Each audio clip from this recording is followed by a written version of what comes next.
한 주를 시작하는 우리 렘넌트들의 강단 말씀, 오늘 말씀의 제목은 예수님이 가르치신 복음 사역들입니다.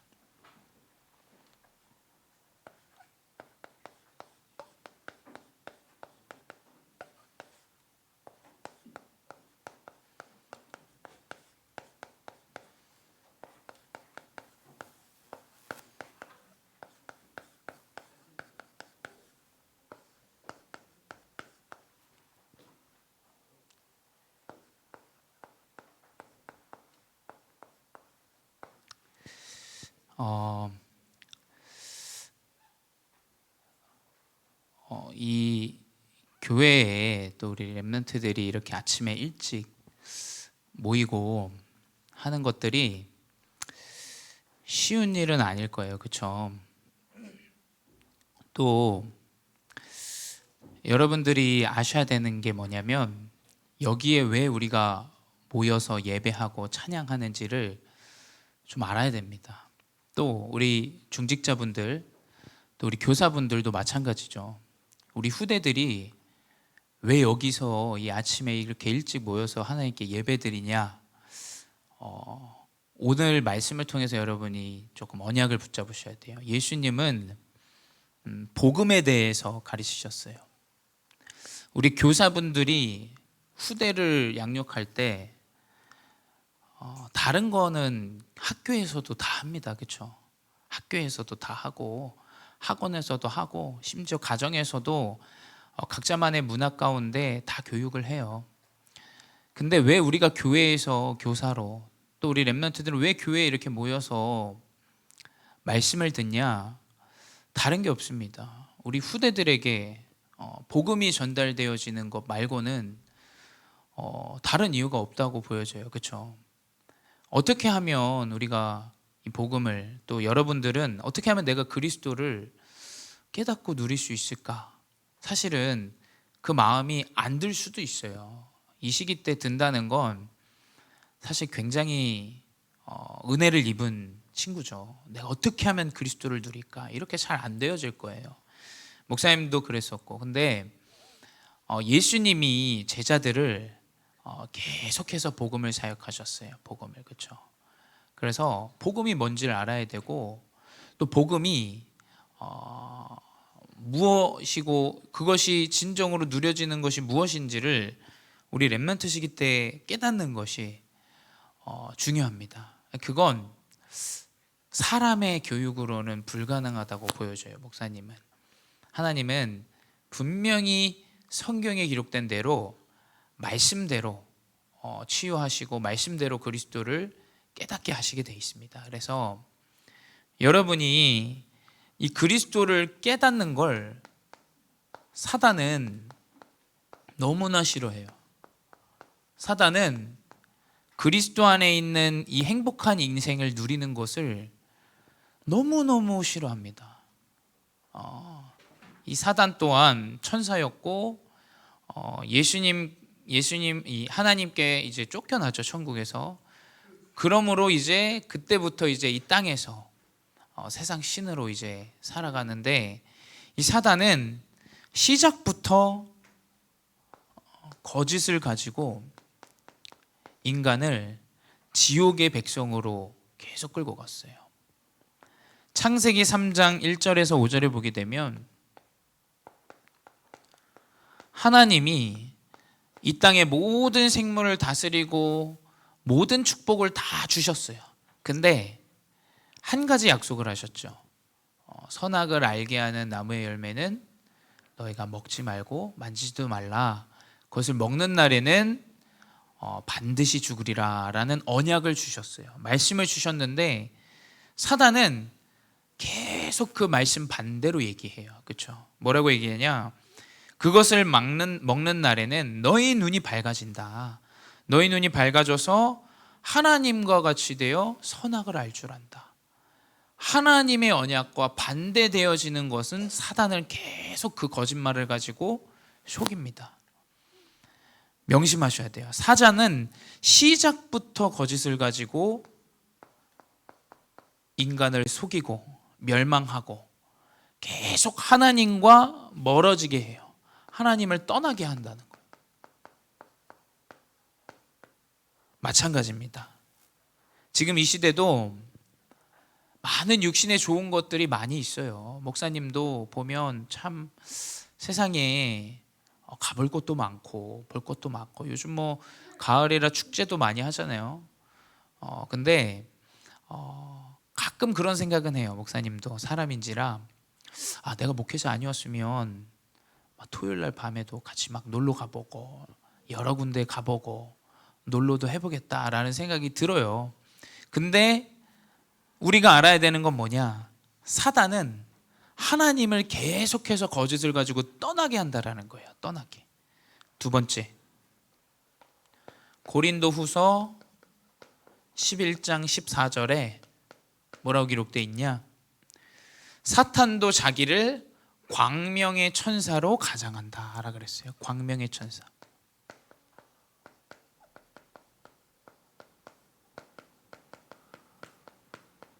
마치 좋은 걸 주는, 나한테 이득이 되는 것처럼 우리 후대들에게 다가옵니다. 사단은 다른 걸 가지고 여러분을 속이지 않습니다. 왜 사단이 뱀에게 들어갔냐면 하와와 가장 가까이 지낸 자였기 때문이에요. 그렇죠?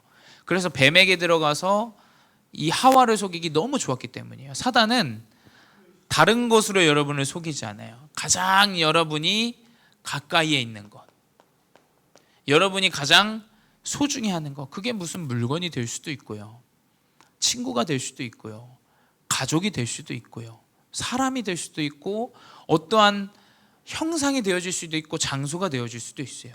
사단은 계속해서 광명의 천사로 속이게 합니다. 당연한 것을 가지고 속이게 해요. 세 번째 뭐냐? 디모데후서 2장 14절.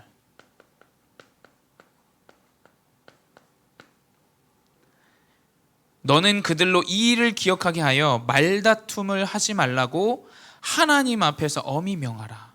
이는 유익이 하나도 없고 도리어 듣는 자들을 망하게 함이라.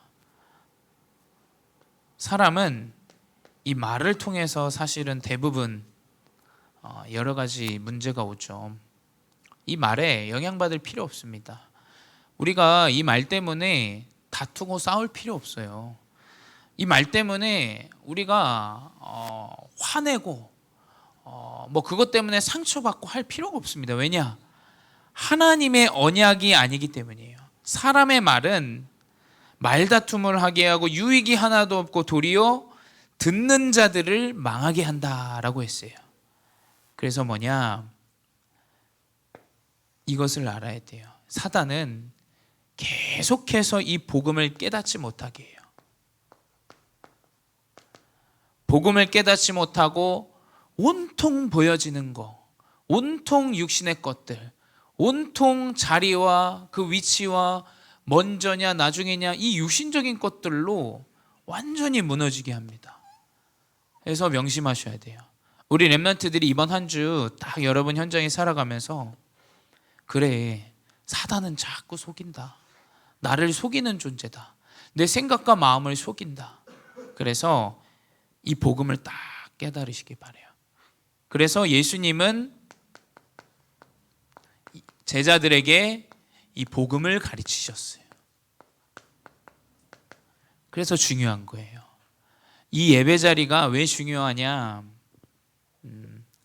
예수 그리스도 이 복음에 대해서, 이 영적인 부분에 대해서 가르치기 때문이에요.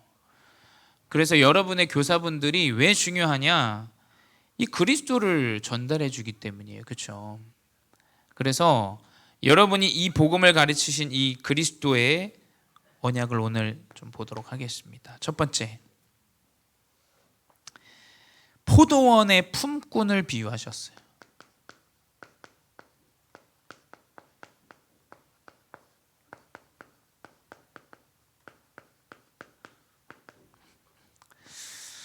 성경에 기록된 대로 뭐라 기록되어 있냐?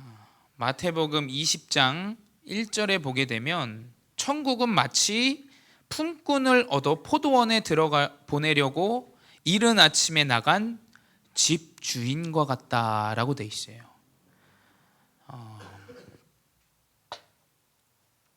첫 번째, 이 집 주인이 포도원에서 일할 사람을 찾는데 포도원에 일할 사람들을 한 명 한 명 이제 포도원으로 데리고 들어옵니다. 그 중에는 포도원에 빨리 들어온 자도 있어요. 그리고 늦게 들어온 자도 있어요.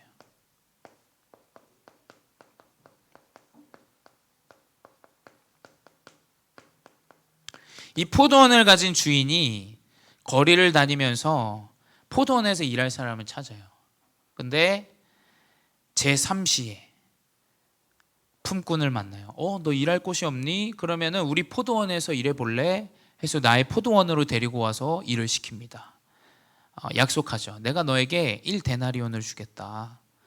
또 두 번째 품꾼을 만나요. 6시에 만나요. 6시. 그 품꾼을 만나서 내가 1데나리온을 주길 테니까 너가 포도원으로 들어와라.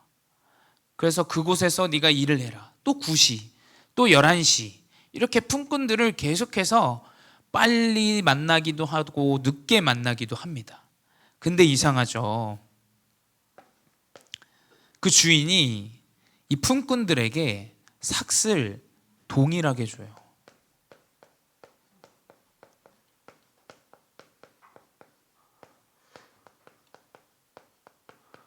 자, 여러분, 이게 이해가 되세요? 우리 지금 고등학생들 중에 알바를 해본 친구들도 있겠지만 내가 일찍 와서 일을 하면 더 많이 받아야 되는 게 맞아요. 그렇죠? 왜냐면 시급, 요즘 최저임금이 시급이 얼마인지 모르지만 내가 먼저 와서 1시간 먼저 일을 하면 먼저 받는 건 당연한 거예요. 근데 이것은 구원을 설명하는 거예요. 여러분 아셔야 돼요. 왜 동일하게 삭을 주었냐? 그래서 이 품꾼이 일찍 온 품꾼이 얘기해요. 주인에게. 아니, 왜 나에게 1데나리온을 주냐? 당연히 내가 저보다 더 빨리 왔는데 나에게 더 많은 삭을 줘야 되는 게 아니냐? 당연한 육신적인 기준을 가지고 계산을 가지고 이야기합니다. 사람은 계산해요. 하지만 하나님은 구원을 얘기하세요. 빨리 오고 늦게 오고는 나에게 중요한 것이 아니다. 나는 너희들과 1데나리온을 약속했기 때문에 모두에게 1데나리온을 준다라고 이야기하시죠. 여러분, 우리 렘넌트들이 이 육신적인 계산에서 벗어나야 돼요. 육신적인 계산에서. 자꾸 세상은 빨리 오고 나중 오고 이것들을 가지고 이야기해요. 근데 구원은 그런 게 아니에요. 육신의 것들은 그럴 수 있어요. 하지만 구원은 누구에게나 다 동일하게 주어져요. 그게 높은 목사님이어도 또 아무리 내가 예수를 믿은 지 얼마 안 된 새신자여도 구원은 누구에게나 동일하게 주어집니다. 여러분, 이 언약을 알아야 돼요. 그래서 예수님이 제자들에게 얘기하시죠. 나중된 자가 먼저 되고 먼저 된 자가 나중되리라 라고 얘기하세요. 여러분, 구원은 그런 거예요. 내가 잘 되어지지 않는 인생처럼 보여지고 연약한 인생처럼 느껴지기도 합니다. 근데 성경은 분명히 복음을 이야기하고 있어요. 이 구원받은 자는 나중된 것처럼 보여질 수 있지만 먼저 되고 먼저 된 자는 나중된다라고 제자들에게 이 구원을 설명하세요. 우리 렘넌트들은 무엇을 붙잡아야 되냐? 세상 사람들은 다 계산하고 육신적으로 무엇이 빠르고 느리고 무엇이 중요하고 뭐고 다 그것만 얘기해요. 눈에 보여지는 거. 우리 렘넌트들은 구원의 그리스도의 언약을 붙잡으시 바래요. 나를 구원하신 그리스도. 내가 저보다 더 신앙생활 오래 했는데 여러분, 그건 불필요한 거예요. 목사님이 좀 이상한 부분들을 많이 보긴 했어요. 육신적으로 신앙생활들을 오래 온 사람들이 있는데 보면 신앙생활을 하지 얼마 안 된 사람들에게 하나님이 큰 은혜를 주시는 걸 볼 때마다 조금 이상했어요. 와, 어떻게 저 친구에게는 저런 하나님의 은혜를 주실까? 근데 복음은 그런 겁니다, 여러분. 빨리, 늦게 그런 게 없어요. 뭐냐? 구원된 그 순간 나중된 자 먼저 되고, 먼저 된 자 나중되는 하나님의 최고의 축복을 우리 렘넌트들에게 준비하셨다는 사실이에요. 그것이 뭐냐? 복음이다. 두 번째 뭐냐? 이제 예수님이 제자들에게 예고하시죠. 무엇을 얘기하냐?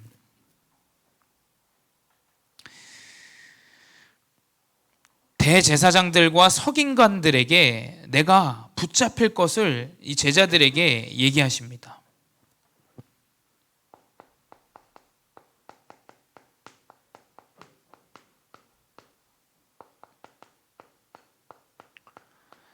대제사장과 서기관들에게 붙잡히고 그들에게 조롱당하고 또 뭐냐? 채찍질 당한 것을 이것을 이제 제자들에게 말씀하세요. 그리고 뭐냐? 죽음에 대해서 얘기하시죠. 내가 십자가에 달릴 것이다 라는 것을 이 십자가의 죽음을 말씀하세요. 근데 여기서 여러분들이 생각해 보세요. 나와 함께하던 예수님이 죽고 이 세상을 떠난다라는 개념은 굉장히 슬프고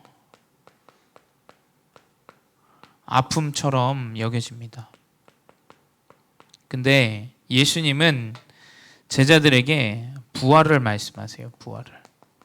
내가 십자가에 달리고 3일 만에 부활할 것이다 라는 것을 제자들에게 말씀하십니다. 제자들은 알아듣지 못해요. 우리 렘넌트들도 알아듣지 못할 겁니다. 하지만 하나님은 이 복음을 통해서 이 그리스도의 부활의 그리스도를 여러분 여정 가운데 하나님을 깨닫게 하실 거예요. 다른 사람들은 슬픔과 아픔, 잘못된 이 그리스도의 언약을 붙잡는데 우리 렘넌트들은 살아나고 모든 흑암의 세력들이 결박되어지고 죽음이 끝이 나는 그 부활의 그리스도의 언약을 붙잡으시 말해요. 이게 예수님께서 제자들에게 가르치신 복음 사역입니다. 제자들은 이해할 수 없었어요. 뭐 안 죽으시겠지. 어떻게 죽으시면 어떡해. 그런 육신적인 생각들로 가득 차 있었어요. 근데 예수님은 제자들에게 부활을 설명하셨죠. 세 번째 뭐냐? 이제 한 여인을 통해서 이 제자들의 틀린 생각을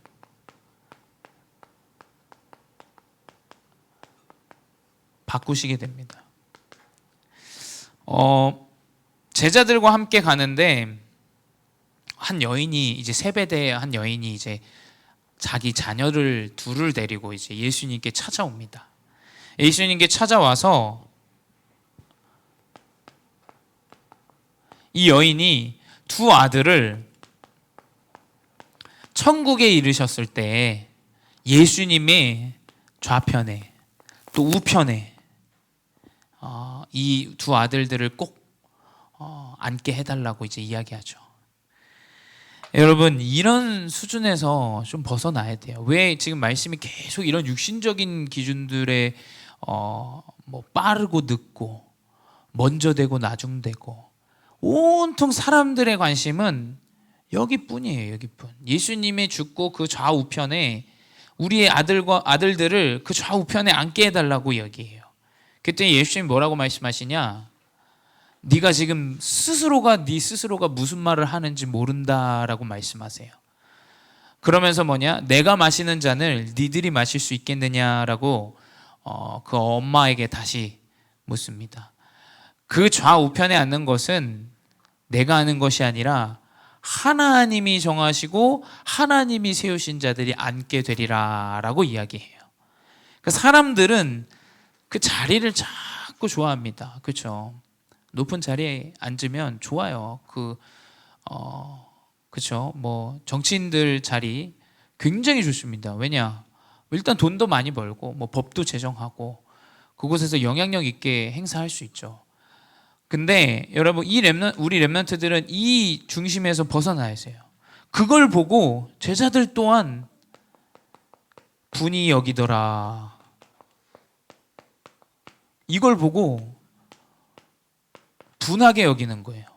아니 내가 예수님의 제자인데 누가 지금 좌에 앉고 누가 우편에 앉냐. 이 수준으로 자꾸 이제 화가 나는 겁니다. 여러분, 근데 예수님의 대답이 아주 기가 막힙니다. 여러분 이걸 언약으로 좀 붙잡으시기 바래요.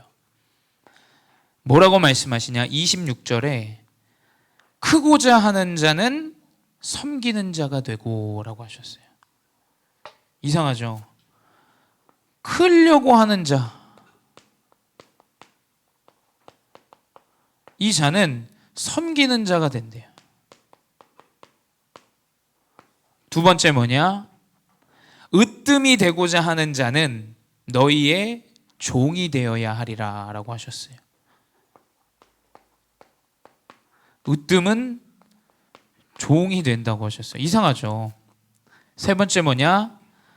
그러면서 예수님이 그리스도에 대해서 설명해요. 인자가 섬김을 받으러 온 것이 아니라 대속물로 이 땅에 오셨다라고 이야기해요. 우리 렘넌트들은 이 그리스도의 언약을 붙잡아야 돼요. 이 그리스도의 언약. 여러분, 섬기는 자가 되셔서 하나님께서 세우시는 큰 자가 되시기 바래요. 사람들은 다 섬김을 받으려고 그래요. 다. 그 섬김을 받지 못하면 굉장히 화가 납니다. 그렇죠? 어떻게 나에게, 어떻게 우리 가족에게 자꾸 이 이상한 수준으로 가요. 그러면서 뭐냐? 사람을 무시하고. 어떻게 이거는 기본적으로 사람 무시하는 이야기예요. 그렇죠? 또 여러분 하나님의 종이 되시기 바래요. 종이 되어진 자는 분명히 하나님이 으뜸으로 세우시게 되어 있어요. 절대 내가 으뜸이 되기 위해서 막 육신의 것들을 가지고 막 여러분 그런 수준은 승리하지 못합니다. 내가 조금 잘 되어진다 그래서 내가 조금 사람들에게 인정받는다 그래서 부족한 자를 연약하게 보고 업신여기고 여러분 절대 그 사람은 승리할 수 없어요. 으뜸이 되고자 하는 자는 종이 되리라 라고 분명히 기록되어 있습니다. 그건 이 대속물의 그리스도의 언약을 놓친 거예요. 그래서 예수님은 무엇을 얘기하셨냐? 다른 게 아니에요. 예수 그리스도에 대해서 얘기하셨어요. 여러분, 우리 렘넌트들이 그리스도가 뭔지 잘 몰라도 괜찮아요. 근데 여러분, 말씀을 통해서 딱 붙잡으시기 바라요. 그래, 그리스도는 구원이요, 그리스도는 부활이고, 그리스도는 모든 나의 인생의 여정을 책임지시고 인도하시는 참된 주인이시구나. 그래서 사람들은 육신적으로 계산합니다. 여러분의 현장은 다 계산해요. 심지어 여러분도 계산할 거예요. 아, 내가 잘 안 될 것 같은데, 내가 실력이 다른 사람보다 부족할 것 같은데, 저 사람이 나보다 더 뛰어난 것 같은데 여겨져요.